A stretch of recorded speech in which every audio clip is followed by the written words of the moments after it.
ሰላም ሰላም፣ ውድና የተከበራችሁ የዚህ ቤተሰቦች እንዴት ናችሁ? ሰላማችሁ ብዝት ይበልልኝ። ለመዳሞች መድኃኒት የሆነች ልጅ አግኝቻለሁ። እስኪ ስሟት፣ ጉዱን ስሙ።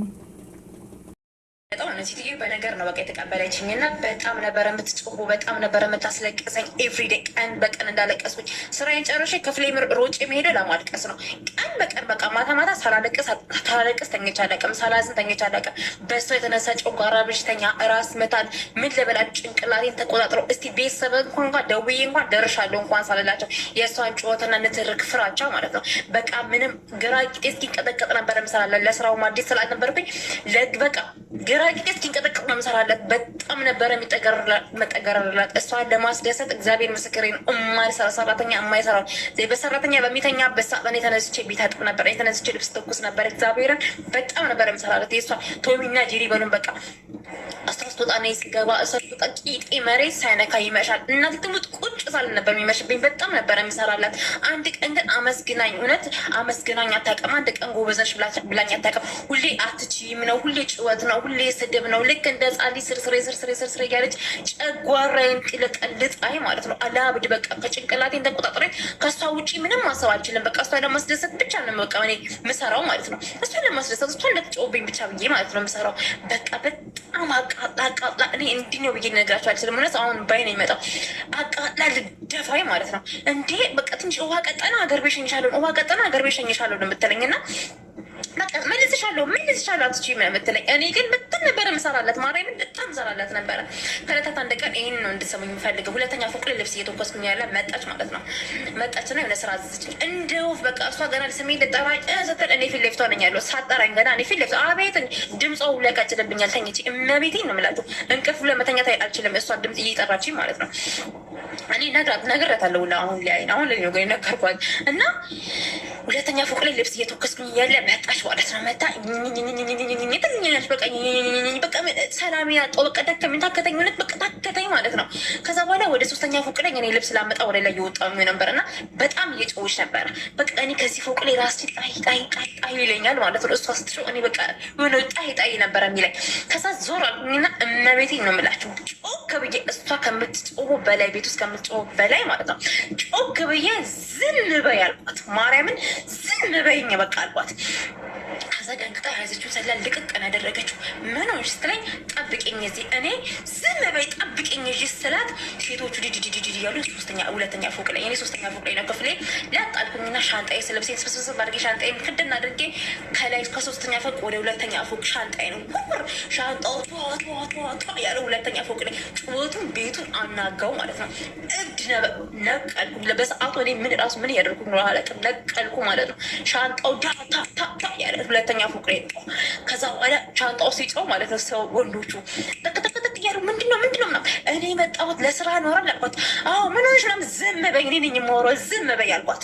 ያው ሁሉ ጊዜ ስታወሪ ነበረና ዝም በይ አልኳት። ለስራ የመጣው አንቺ የምትገፊኝ ገንዘብ እኔ ካልሰራሁኝ ለእኔም ለአንቺም ሀራም ነው። ያንን ብር አልፈልገውም እንዳትገፊኝ። ወደ ሀገሬ አሁኑን ሸኘኝ። አሁኑን ትኬት ቆርጠሽ ማሸኘኝ ከሆነ ወደ ቢሮ መልሽ። እኔ ቤት ማደር አልፈልግም። ወደ ቢሮ ሸኘኝ። ከሰሜን ሆነሽ የተፈጠረ ነገር አለ። እኔ እኮ እወድሻለሁ። ሁሉም እኮ ይወድሻል። ልጆቹን አትወጃቸው።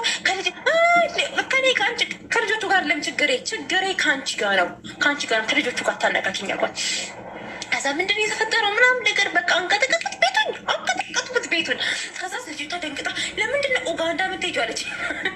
ለምንድን ነው ኡጋንዳ የምትሄጂው ስትለኝ አንቺ ኢትዮጵያዊ ነኝ አልኳት። ኢትዮጵያዊ ነኝ አልኩት አራት ጊዜ ኢትዮጵያዊ ነኝ ሲባል መፍራት አለባት። ኢትዮጵያዊ ነኝ አልኳት። ኢትዮጵያ አትሄጂ ምናምን ነገር አለች ማለት ነው። በቃ ዝም በይ አንቺ ምንም አታወሪ ሴትጋ ምን በጣም ጌጭ ነው ምንም እንዳትናገሪ ምናምን ሴጣን የሆንኩባት ቤት ውስጥ ማለት ነው። ካባረችኝ ካገደለችኝ የምትግደለኝ ብዬ ማለት ሴጣን የሆንኩባት ጭቆኩኝ ማለት ነው።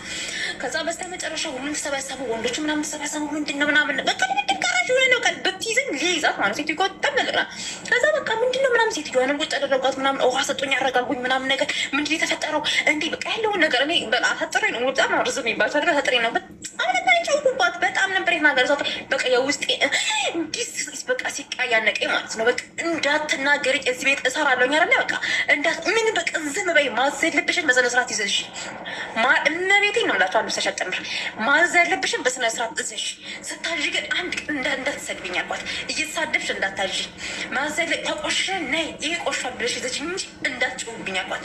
ወደ ቤት የምትሸኝኝ እናቴ ቤት ነው እንጂ የሚሸኝኝ ሲቁል አይደለም የምታስገብኝ ምናምን ነገር። ከዛ በኋላ ማለት ነው አንድ ቀን ተሳድባኝ ልነግራቸው አልችልም። እንክብካቤ እንዳየር መንገድ እንደ ልጆቹ ነው የምኖረው ማለት ነው። እንክብካቤ እንዳየር መንገድ ምን አነሰሽ ምን ጎደለሽ ምናምን ነገር ነው። እግሬን ሰቅዬ ሻይ እየጠጣሁኝ ነው ፊልሜን ለማያው ሁሌ ማለት ነው። ድሮ ልክ ስቀመጥ ስራ ነው የሚታየት። አሁን ግን ቁጭ በይና ሻይ ጠጪ ምናምን ነገር ነው የምትለኝ። እና ምን ላችሁ ፈልጌ ነው፣ አትፍሩ። በጣም አመሰግኝባቸዋለሁ። አትፍሩ፣ ጀግና ሆናችሁ ተናገሩ።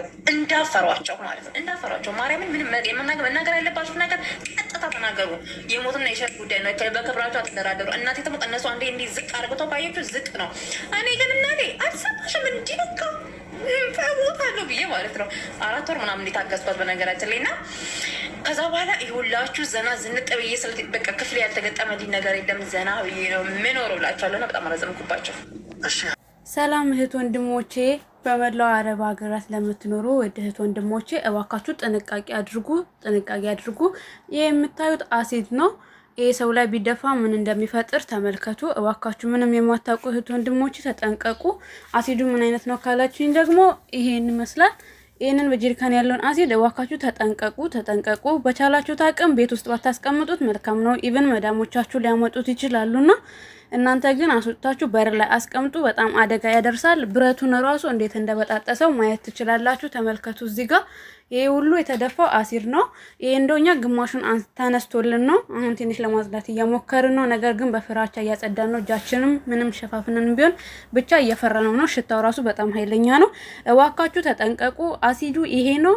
እዩት በደንብ። ምናልባት ስሙን ላይ ታያችሁ ይችላል፣ ግን ይሄው እባካችሁ ጥንቃቄ አድርጉ።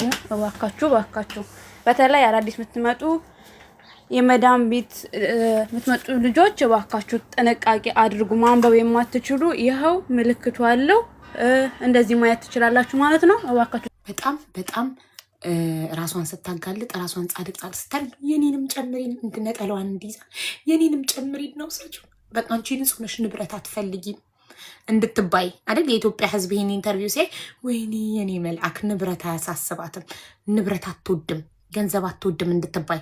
በጣም ገንዘብ ትወጃለሽ።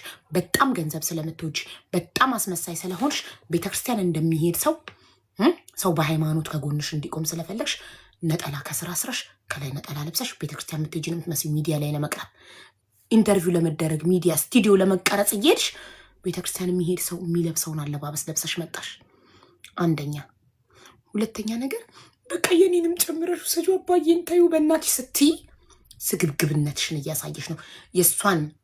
እሷን ገንዘብ ወዳጅ ራስ ወዳጅ አስመስልሽ አንቺ ንጹህ ለመምሰል ነው የሞከርሽው። ግን በዚህ እንደውም ያየ ነው የእሷን ንጽህና ነው። ሀቋን ወስዳችሁባታል። ሀቋን ወስዳችሁ ኃጢአቷን ነው ስትዘረዘሩ የነበረው ከነ ኃጢአቷ። በዓለማችን ትልቅ ኃጢአተኛ ትሁን፣ ትልቋ ቆሻሻ ሰው ትሁን፣ እናንተ ንጹህ ሁኑ። ግን ሀቋን ስጧት። ሀቋን ጠየቀችው። ቤቷን ነው ንብረቷን ነው። አረብ ሀገር 12 ዓመት የለፋችበትን ነው።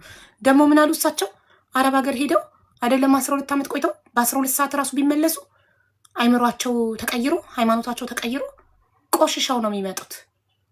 የአረብ ሀገርን ብር ቅርጥፍ አድርጋችሁ እየበላችሁ ከአረብ ሀገር የሚመጣን ሰው እብድ ነው እንትን ነው ቆሻሻ ነው እንዲህ ነው ማለት አይከብድም። ስትጠየፉ ሰውን ከነ ምናምኑ ተጠየፉት።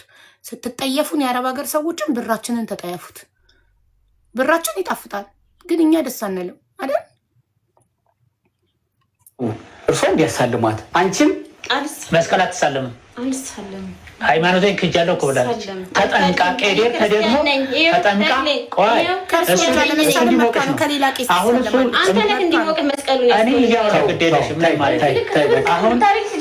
አሁን እሱ አስመሳይ ብትሆን እዚህ ጋር የኢትዮጵያ ሕዝብ እንዳይጠላት ወይም ሰው በሃይማኖት እንዳይጠላት እሺ ብላ ተነስታ ትሳለም ነበር። ግን አስመሳይ ስላልሆነች አልሳለምም ማለች። ከሳቸው ከሌላ ከታማኝ ቄስ ትሳለማለች። እሳቸውማ የሃይማኖት አባቷ ሆኖ አምጥተው አደባባይ ላይ የልጃቸውን ገበና ሺሻ ታጨሳለች፣ ወንድ ትቀያየራለች፣ መጠጥ ተጠጣለች፣ ዱርዬ ናት፣ ባለጌ ናት፣ የዓለማችን ቆሻሻዋ ሰው ናት ብለው አሰጧት። ጋዜጠኛው እንኳን አንጀቴን ያራስከኝ ቅድም እንዲህ ብለህ ስጠይቃቸው ነው እንደ አንድ የሃይማኖት አባት እንደ አንድ ካህን ያለው ቄስ የሰውን ኃጢአት መሸፈን አደለ?